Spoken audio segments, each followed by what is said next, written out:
안녕하세요, 원미연입니다. 최근 여러 이유로 남성의 발기부전이 꾸준히 증가하고 있고 이에 대한 근본적인 치료로 수술하는 사례 역시 늘고 있다고 합니다. 하지만 수술 후에 불만족, 감염 등의 이유로 재수술하는 경우가 적지 않은데요. 오늘 이 시간 숨기고 고민만 했던 남성들의 질환, 발기부전 치료에 대해서 실제 사례를 통해 치료 방법을 알아보려고 하는데요. 비뇨기과 전문의 박성훈 원장님 모셨습니다. 원장님 안녕하세요. 안녕하십니까? 반갑습니다.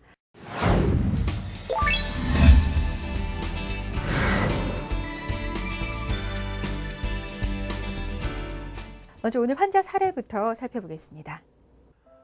약 10년 전부터 조류에 대해서 트릭미스 주사를 사용하다가 더 이상 주사제에 반응이 없어서 2012년 9월 부산의 모 남성병원에서 굴곡형 수술을 받고 감염이 되어서 제거했습니다. 당시 해당 병원에서 재수술을 차일피일 미루다가 해면체 손상이 심하고 너무 딱딱해서 자기네는 수술이 어렵겠다고 해서 부산의 모 대학병원 비뇨기과에 갔었습니다. 그리고 2013년 11월쯤에 팽창형 임플란트 수술을 받았는데 수술 후에 보니 좌측에만 실린더가 있었습니다. 당시 수술을 집도한 교수가 수술 후에 우측 해면체는 너무 심하게 손상돼서 실린더 삽입을 시도할 수가 없었다고 했습니다. 수술을 받았지만 실린더 하나로는 강직도가 나오지 않고 크기도 너무 작아서 성관계가 불가능했습니다. 이전 병원들에 대해서는 신뢰가 가지 않아서 제대로 된 치료를 위해 내원했습니다. 수술이 가능할까요? 네, 환자 사례를 보니까 수술 후 감염 등의 문제로 재수술을 했는데요. 그럼에도 결과가 좋지 않아서 수술을 고려하고 있는 것 같아요. 네. 이런 경우 좀 수술이 어렵지 않을까라는 생각 들거든요. 그렇죠. 팽창 임플란트 수술, 그러니까 문경 임플란트죠. 팽창 임플란트 수술은 비뇨기과 수술들 중에 가장 어려운 수술 중에 하나에 속합니다. 다른 과들도 그렇지만 정형외과도 인공관절 수술이나 충백과는 관상동맥 치환술 이런 수술들이 이제 난이도가 높은 수술에 속하는데요. 그게 음경 임플란트가 감염이 돼서 제거하고 다시 해야 되는 수술은 사실 저희들끼리는 사람이 할 수 있는 수술 중에 가장 어려운 수술 중에 하나다. 이런 표현을 씁니다. 그래서 제가 되게 존경하는 선생님 중에 한 분은 앨런 모레이라는 이제 선생님은 항상 환자한테 이렇게 설명해 주신다고 저한테 팁을 주시더라고요. 자, 에베레스트 산에 오르는 거는 굉장히 고귀한 일이다. 얼마나 고귀한 목적이 있는가. 네. 그러나 우리가 항상 에베레스트 산에 등반을 아무리 우리는 굉장히 숙련된 등반가다. 에베레스트 산에 오르는 걸 두려워하지 않는다. 그러나 내가 아무리 숙련됐다고 한들 산의 기후가 안 좋거나 환경이 안 좋으면은 접고 내려온다든가 중간에 유실된다든가 맞아요. 심지어는 실종되는 경우들도 있다. 그렇기 때문에 이 수술은 그러한 자세를 가지고 우리가 수술을 한다. 그러니 그 부분에서 환자분이 우리가 사람으로서 할 수 있는 일에 한계가 있다는 것을 알아주셨으면 한다고 얘기를 하시더라고요. 그래서 참 솔직하게 얘기하시는 것 같아요. 저 역시도 언제나 이제 그런 마음을 가지고 설명을 드리거든요. 그 에베레스트에 등반하는 만큼의 난이도고 또 그런 또 고귀한 마음으로 항상 수술에 임하신다는 거군요. 죽기 아니면 살기 이런 마음도 약간 있고요. 뭔가 하여튼 끝을 이제 보겠다. 내가 더 이상 물러나지 않겠다는 마음을 가지고 이제 최선을 다해서 임하겠다. 이렇게 표현하시더라고요. 근데 이제 사실 발기부전 수술에 있어서 환자들이 가장 두려워하는 부분이 바로 이렇게 수술 후에 감염일 것 같은데 발기부전 수술 후에 감염 등의 이유로 재수술을 할 경우 수술이 힘들어지는 이유는 뭔가요? 감염이 된 임플란트를 제거를 하고 나면 원래 우리가 임플란트가 들어간 해면체라는 공간은 굉장히 부드러운 곳이에요. 안에가 마치 되게 야들야들하고 부드러운 스펀지처럼 되어 있습니다. 근데 거기가 임플란트가 들어갔다가 나오면서 감염이 돼버리면 그 크기가 일단 50% 이상 줄고요. 수술이라는 것도 단순해요. 내가 손이 잘 가고 크기가 크고 보기가 잘 보이면 수술이 쉬운 건데요. 작아질수록 어렵죠. 그래서 소화 수술이 어려운 거기도 하고요. 근데 이 임플란트가 들어갔다 감염돼서 나오면은 해면체가 거기다가 돌처럼 딱딱해집니다. 굳어버려요. 그러니까 임플란트가 들어갈 공간을 만들기가 힘들어져요. 굉장히 어려워집니다. 그래서 많은 경우에 이제 일반적인 이제 이 수술에 대해서 어떻게 보면은 경험이 적은 선생님들이 어려워하시게 될 수밖에 없는 이유가 그런 상황에서는 일반적인 수술 기구나 일반적인 수술 술기로는 도저히 고생만 하다가 정말 나오게 될 가능성이 굉장히 높습니다. 정말 운이 좋으면은 임플란트를 넣을 수도 있겠지만 그런 경우 문제가 생기는 경우도 허다하고 혹은 이제 확률이 로또 뽑는 것보다 떨어지게 돼요. 그래서 그때는 특수한 술기와 특수한 이제 장비가 필요한데 그런 상황에 대한 교육을 받기라는 게 사실 어려워요. 네. 그런 케이스가 있어야 되잖아요. 그렇죠. 그걸 잘 해결할 수 있는 선생님을 만나야 되잖아요.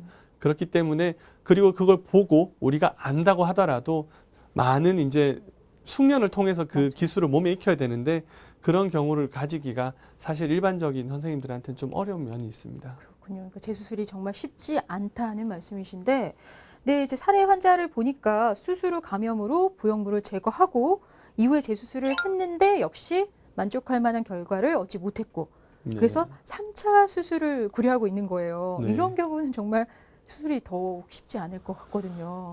그렇죠. 그래서 이제 환자분이 오셨을 때 뭐 수술을 설명드릴 때 제가 그래요. 항상 저희 병원이 저 역시도 저희 병원이 전 세계에서 가장 감염률이 낮은 곳 중에 하나입니다. 현재까지 저희가 이제 조사해 보면 0.6% 정도 감염률이 있습니다. 저도 없지 않아요. 완벽하지 않습니다. 그래서 가끔 제가 그런 분들 만나요. 야, 내가 수술했더니 100%더라. 나는 그 수술하면 100%야. 뭐 너 몇 퍼센트나 감염률이 있어 이렇게 얘기하시거든요. 그런 경우는 둘 중에 하나입니다.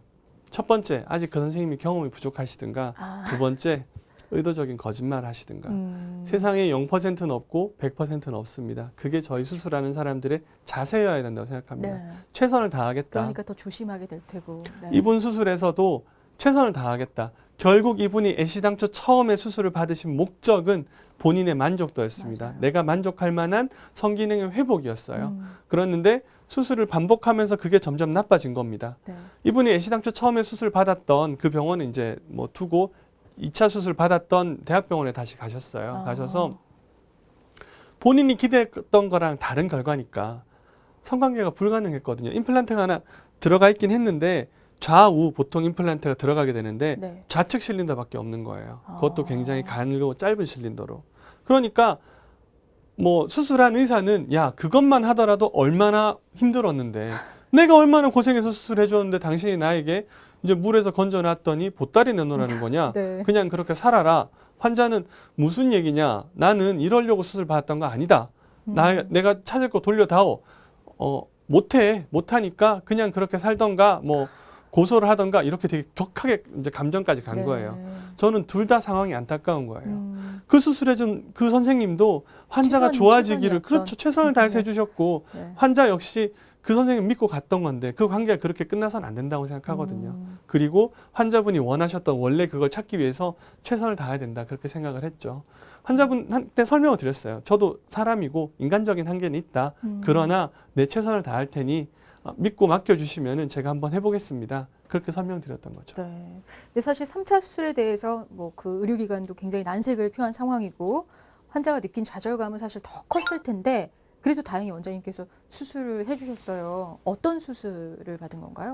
뭐 환자분이 저한테 이제 믿고 맡겨주신 게 제가 감사한 일이죠, 사실은. 그래서 이제 뭐 여러 가지 이유가 있으셨겠지만 수술 자체가 사실은 보통 어려운 수술은 아니었어요. 네.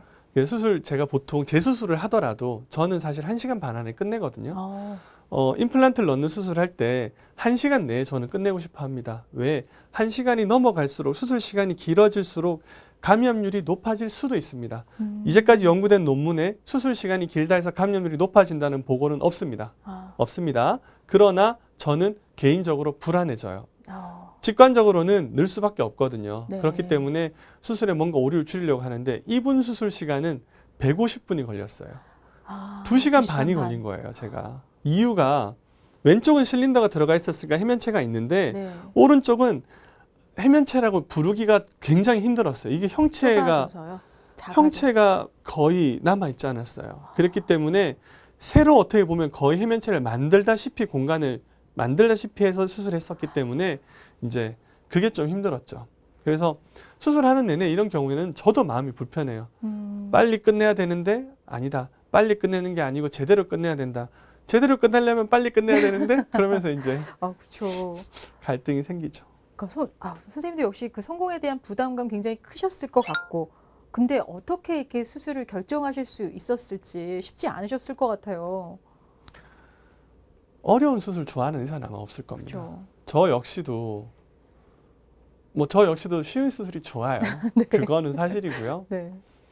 근데 이제 제가 그렇게 결정을 할 수 있었던 거는 저한테는 이제 그 미국에서 제가 이 수술을 배울 때 전 한국에서 배우진 않았습니다. 네. 그래서 미국에서 배웠는데 미국에서 개발됐으니까 미국이 지금도 제일 많이 하고 제일 잘합니다. 저희 선생님의 파파 닥터 윌슨께서 저한테 그러시더라고요. 자, 봐라.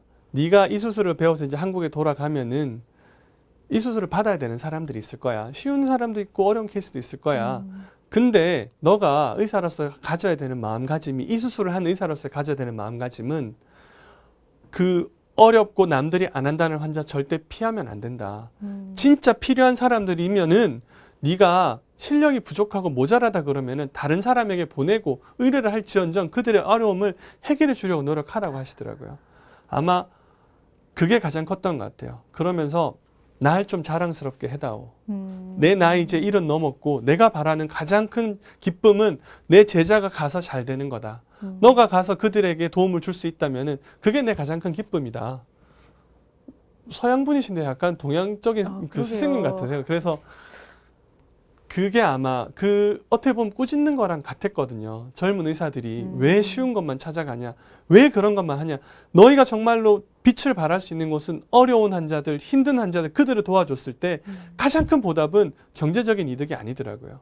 내가 치료자로서 정말 온전히 환자에게 내 정성을 다할 수 있구나. 이게 내가 진짜 역할을 가지는구나. 직업적인. 그게 더 큰 보답이더라고요. 그래서 어려운 케이스였지만은 사실 수술하고 나서는 시간이 오래 걸렸지 환자분 회복은 되게 더디진 않으셨거든요.